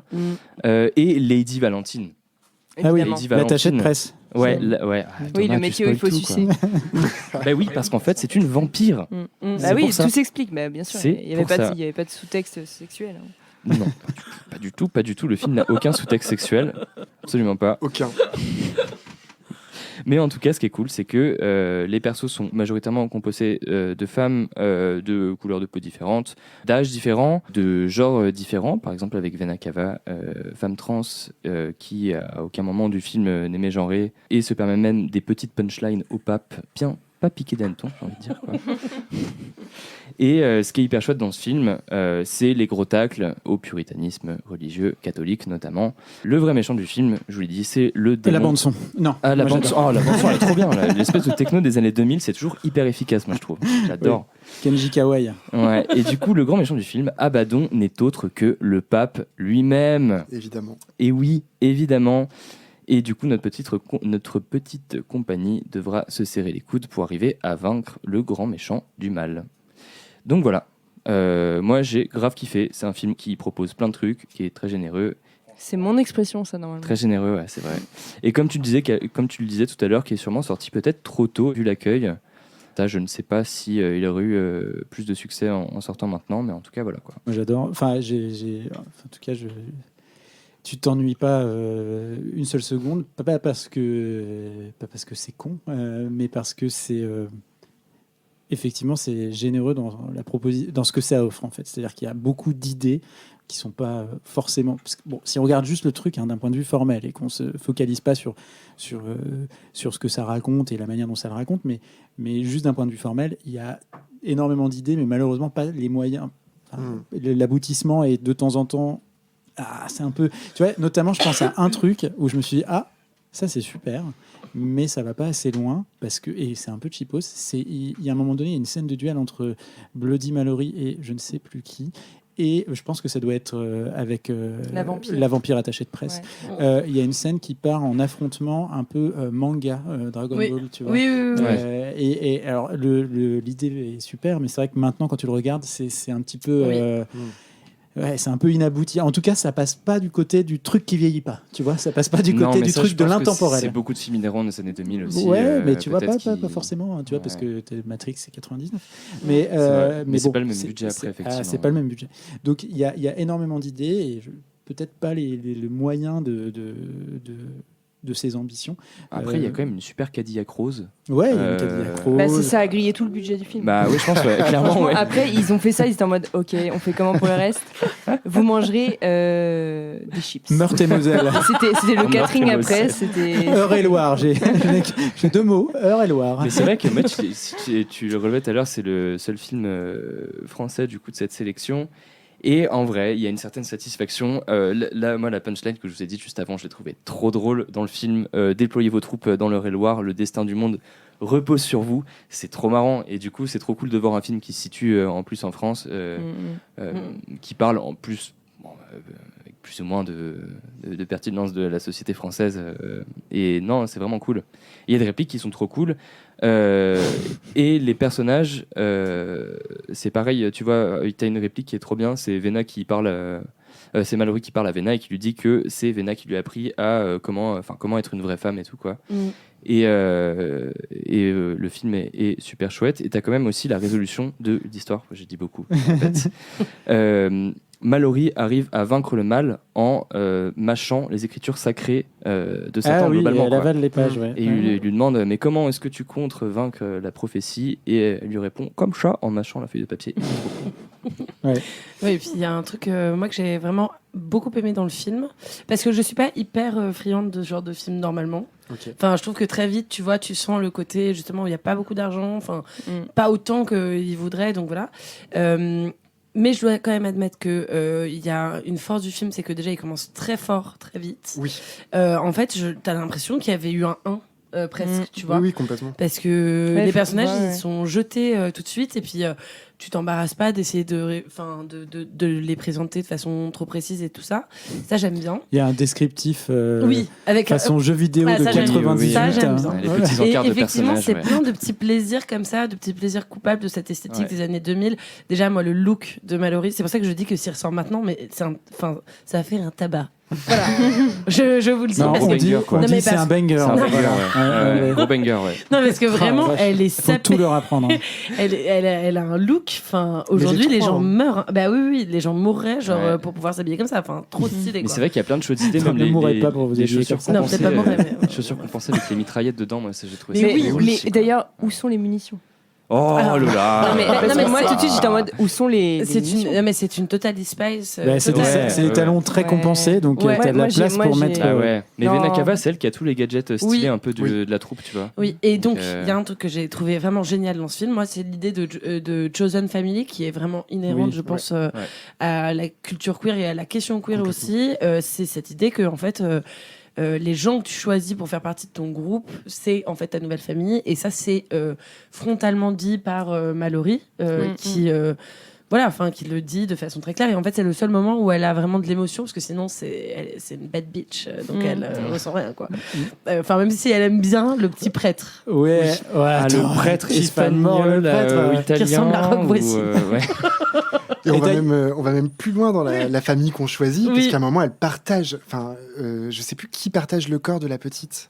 Ah oui, c'est Vena Cava. Exactement, qui partage son corps pendant un long moment. Et c'est dur de marcher. Et elles font même comprendre que c'est pas la première fois qu'elles le font. Mais d'ailleurs, ça va vraiment loin dans la petite là, Talking Tina, moi au début, j'ai eu un peu peur que ce soit un personnage exit, tu vois, parce que elle se fait assommer, elle est dans le coma, et je me suis dit ok, bon bah ça y est quoi, déjà un personnage down. Non mais elle revient dans la chauve-souris, mais. Et et en fait, genre assez vite, elle réapparaît et les personnages genre se battent vraiment pour qu'elle reste avec, parce que c'est la galère. Elle prend possession du pire corps qu'elle peut trouver, l'espèce de pompiste qui ressemble. On disait non, on va pas le dire. C'est pas c'est lui rendre hommage d'une autre façon, mais je pense que c'est un peu volontaire qu'il lui ressemble.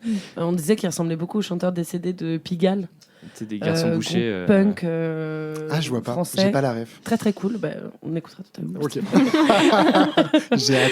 Et c'est vrai que ça ressemble il ressemble beaucoup. Ouais, mais tu vois encore. Enfin, idée de ouf, quoi. Tu vois, de prendre possession, tu vois, d'une chauve-souris, c'est vraiment génial. Moi, ça, j'étais très satisfait de comment ça avait été géré la possession. Chauve-souris qui rentre dans un sac baguette. Ouais. Je meurs. Elle se met en rat aussi à un moment. Oui. Elle devient un rat. Non.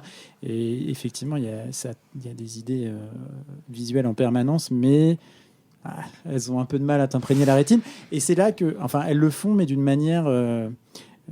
D'une manière avec le regard un petit peu de la nostalgie, et c'est là que toi t'aimes pas l'expression nanar, et je te comprends parce qu'en fait on met un peu tout derrière ce que je pense que les gens voulaient dire, parce que souvent Bloody Mallory revient dans les listes de nanar. Oui, souvent. Mais souvent. Mais je pense parce que voilà. Non, je pense que ce qu'ils veulent exprimer par là, enfin ce qui est exprimé par là, c'est le fait que c'est cette idée que les faiseurs du film y croient jusqu'au bout, ils mettent toutes leurs tripes, et le résultat n'est pas forcément à la hauteur de la vision qu'ils en avaient. Je suis pas sûr que le réalisateur... je pense qu'il est assez conscient de ce qu'il a fait. Tu crois ? Ah oui, j'en suis persuadé. Je pense que les images sont là. Enfin, tu vois, après... tu peux pas nier que ton film est un Spielberg. Il y a une volonté aussi. Après, ce qu'on n'a pas précisé, c'est que le réalisateur est un diplômé de la promo 2000 de la Fémis, quand même. Oui.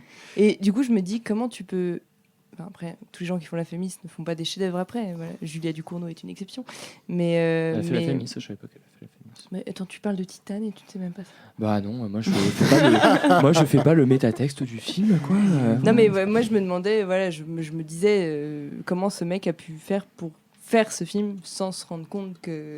Moi, je pense qu'il s'en est rendu compte. Je pense juste qu'il a des références qui sont pas les mêmes en fait, que d'autres personnes qui font ce genre de trucs. Bloody Mallory, c'est un film qui s'inscrit dans l'exploitation totale, qui ressemble énormément à Monster in the Closet de Troma, par exemple, dans le délire jusqu'au boutisme, où on pousse le curseur le plus loin qu'on peut avec ce qu'on a. Je pense qu'en fait, c'est pas les mêmes rêves, c'est pas les mêmes goûts, c'est pas les mêmes... c'est pas les mêmes gestions de rythme aussi, et c'est pas les mêmes ambitions. Alors l'ambition, moi je pense pas de Bloody Mallory, je pense pas que l'ambition était de faire un très bon film d'horreur. Je pense que l'ambition était de faire un film qui ose mettre des personnages queer au premier plan. Oui, tout à fait. Et je pense qu'à partir de ce moment-là, le pari est réussi en fait. Ouais, complètement. Effectivement. Voilà. Non, je parlais plus sur ce que j'exprimais par là, c'était plutôt sur les idées.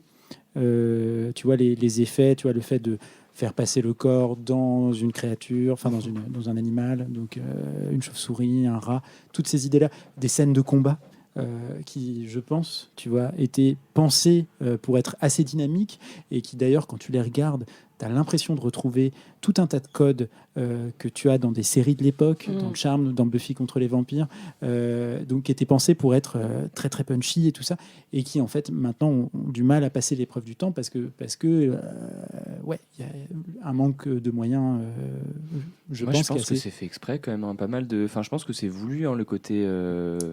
C'est volontaire le côté kitsch même des scènes de combat où ça part dans tous les sens aussi. Ouais, mais tu vois, ce que je veux dire par là, c'est que le film on est quand même rempli. Donc tu vois, j'ai du mal à penser que quand tu mets autant d'idées, quand tu mets une espèce de scène inspirée du manga, la Dragon Ball, tout ça, je pense que quand même, tu vois, le type, il avait quand même envie de faire un truc audacieux, mais tu vois, qui propose pléthore d'effets visuels et qu'en mette un peu plein la vue. Oui, moi, l'univers du village aussi. Et je pense qu'il aurait pu le faire s'il avait eu suffisamment de temps. En fait, moi, ce que je trouve trop bien, c'est que visuellement, ça.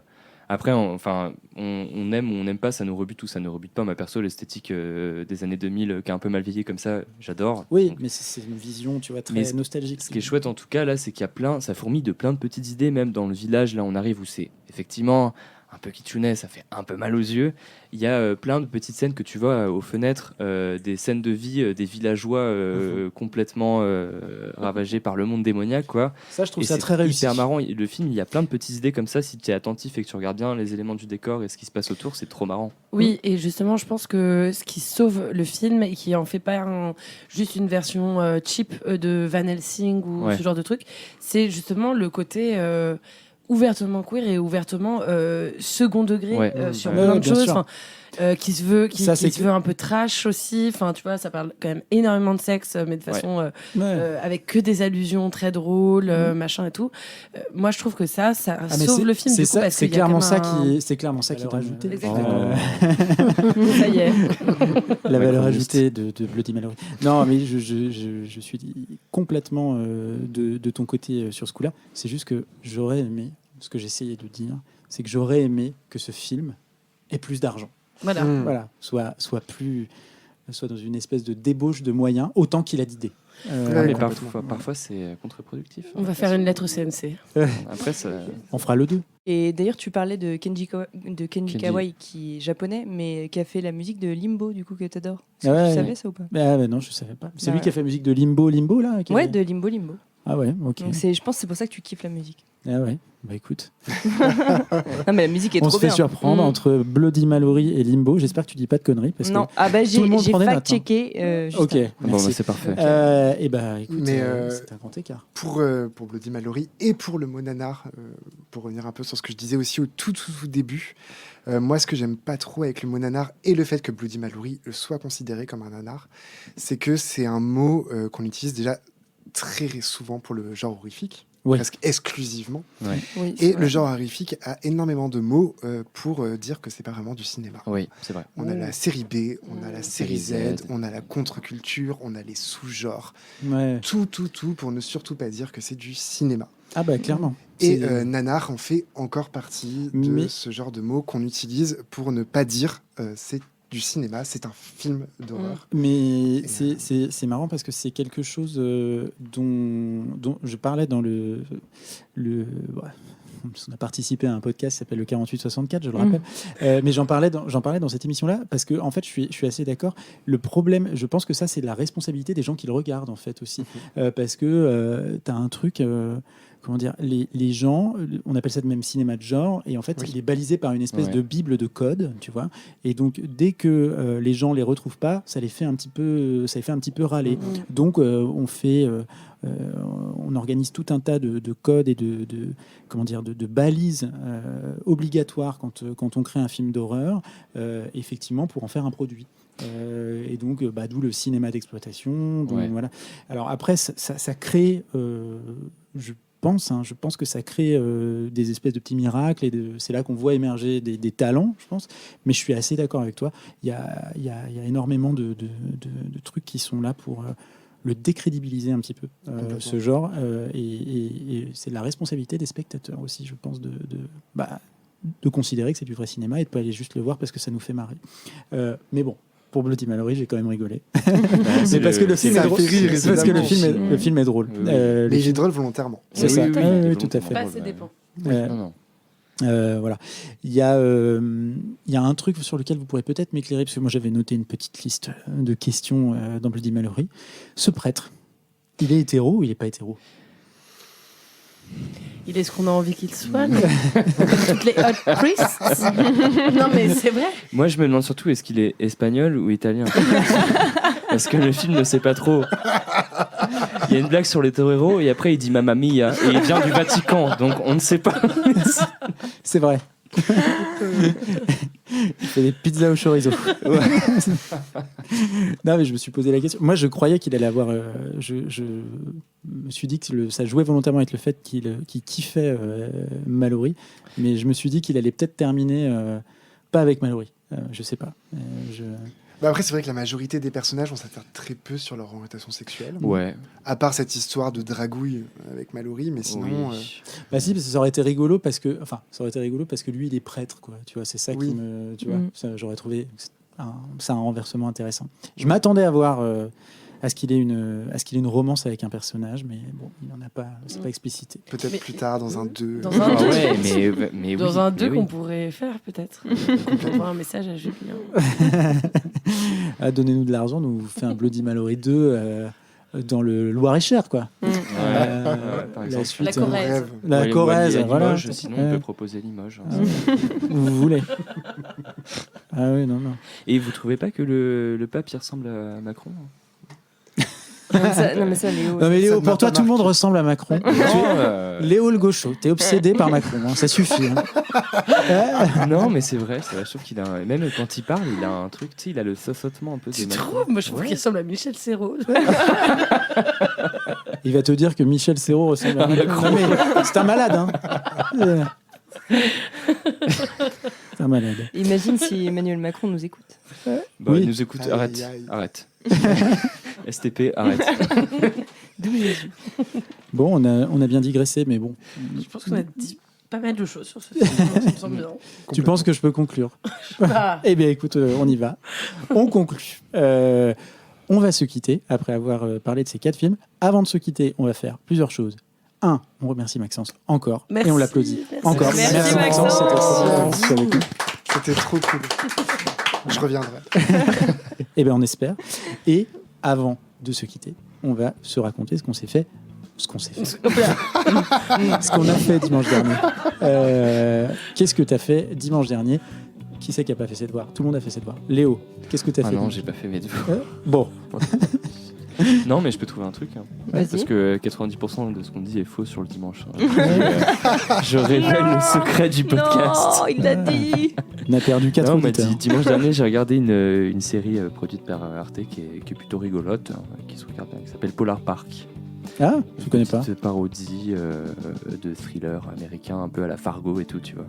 Sauf que ça se passe à Mout, le village français le plus froid de l'Hexagone. Mout, ouais. C'est où ? C'est vers la frontière à la Suisse à peu près. Ouais. D'accord. Mout. Ouais, Mout. J'irai en vacances à Mout. Tu peux aller en vacances à Mout. Ouais. Voilà. Ça me tente bien. Ok, bon, Léo, une série qui se passe à Mout.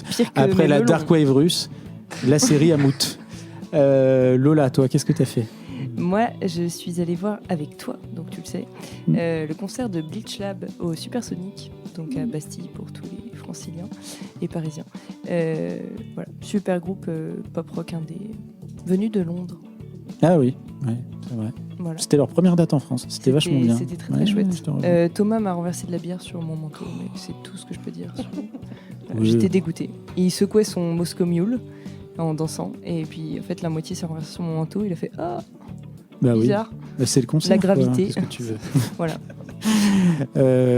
Camille, qu'est-ce que t'as fait, toi ? Alors, moi, ma reco, c'est, pour être un peu dans le thème comme une bonne élève, c'est d'aller... C'est toi la meilleure élève. Alors, hein. c'est vraiment ce que j'ai fait la semaine dernière, voilà. pas dimanche dernier, mais la semaine dernière. J'ai regardé en replay là, sur France Télévisions. Il y a une série documentaire sur Océan. C'est un homme trans qui parle, donc à la base c'est donc un homme trans qui à la base est aussi comédien et humoriste et qui raconte l'histoire de sa transition, et c'est une série avec plusieurs saisons avec des épisodes de 10 minutes. Je vous invite vraiment à les regarder parce que je trouve que ça parle de la question de l'identité trans de façon très intime pour la première saison. C'est très drôle. Et ensuite, la seconde saison, elle est plus tournée vers l'extérieur et la communauté et les questions politiques. Et en vrai, moi, je trouve que c'est chouette. J'ai regardé ça avec ma maman. C'est sorti il y a un petit moment, je crois. Il y a 4-5 ans, un truc comme ça. 3... Peut-être parce que là, il y a la saison 3. Et c'est Océan fait famille. D'accord. Et c'est sur la question de la recomposition familiale. Où est-ce qu'on peut regarder ça ? Sur le replay de France Télévisions. Sur le replay de France Télévisions. Voilà. Facilement, quoi. Quelle bonne élève. Très bien. Maxence, toi ? Eh bien, moi aussi, je suis resté. J'ai décidé d'être honnête avec ce que j'ai fait vraiment dimanche dernier. Bah oui. Et je reste dans la question LGBTQ+, avec cette incroyable série qu'on attend tous autour de la table, je suis sûr, sur Disney+, l'incroyable famille Kardashian. Ah Parce que la saison 3 est sortie, et que dans cette saison 3, on apprend que Choupette, le chat de Karl Lagerfeld, déteste Kim. Voilà, Choupette a griffé Kim. Ça nous a pris un épisode de 40 minutes. Au visage ? Malheureusement non. Tu as passé une bonne semaine quand même après ça. Alors, j'adore l'incroyable famille Kardashian. C'est laquelle t'as préférée des sœurs, toi ? Alors moi c'est Chloé. Ah ben, comme beaucoup de gens évidemment, parce que c'est la seule qui a les pieds sur terre. Mais voilà, ça prouve que j'ai très mauvais goût. On l'avait dit en intro. Et c'est pour ça qu'on t'a invité. C'est pour ça qu'on est content que tu sois là. Quant à moi, petite recommandation du dimanche. Alors, moi, je suis un moins bon élève, mais ça reste quand même dans le thème horrifique, plus. J'ai joué aux jeux vidéo encore. Oh là là. Oui, écoutez, jetez-moi des cailloux, qu'est-ce que vous voulez que je vous dise et j'ai joué à un super jeu vidéo qui s'appelle Alan Wake 2. Alain Réveil en français 2 et c'est vraiment super, c'est génial. Je sais pas comment vous le dire autrement. Si vous avez aimé si vous avez aimé Twin Peaks, alors tout fait référence à Twin Peaks maintenant, c'est comme Lovecraftien, c'est beau. C'est lynchien et c'est Lovecraftien, c'est 10 fois par jour, hein. Mais là pour le coup c'est vraiment le cas. Si vous avez aimé True Detective, si vous aimez les ambiances un peu new weird, comme on appelle ça, et ben je vous conseille de jeter un œil à ce jeu. Vous n'êtes même pas obligé d'y jouer, vous pouvez regarder sur YouTube des gens y jouer, c'est incroyable d'un point de vue de la mise en scène, de la narration, des ambiances.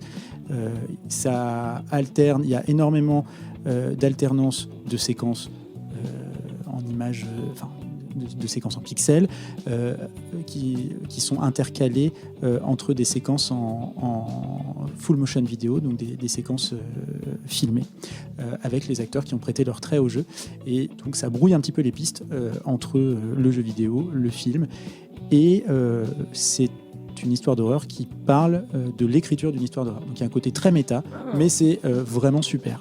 Et est-ce que ça donne les grelots, comme dirait les gens ? Alors je peux te dire qu'il y a 2-3 séquences qui te mettent les grelots en haut du sapin. Voilà. Tu grelottes après. Voilà. Donc je recommande au moins de regarder. Voilà. Et ben c'est fini pour cet épisode 14. Merci à tous. On vous remercie d'avoir écouté jusqu'au bout pour les plus courageux. Et on vous dit à dans 2 semaines pour le prochain. Et n'hésitez pas à mettre des étoiles sur les applications de podcast. Voilà. c'est fait. Merci. Allez, salut. Bisous. Ciao. Merci, salut. Salut.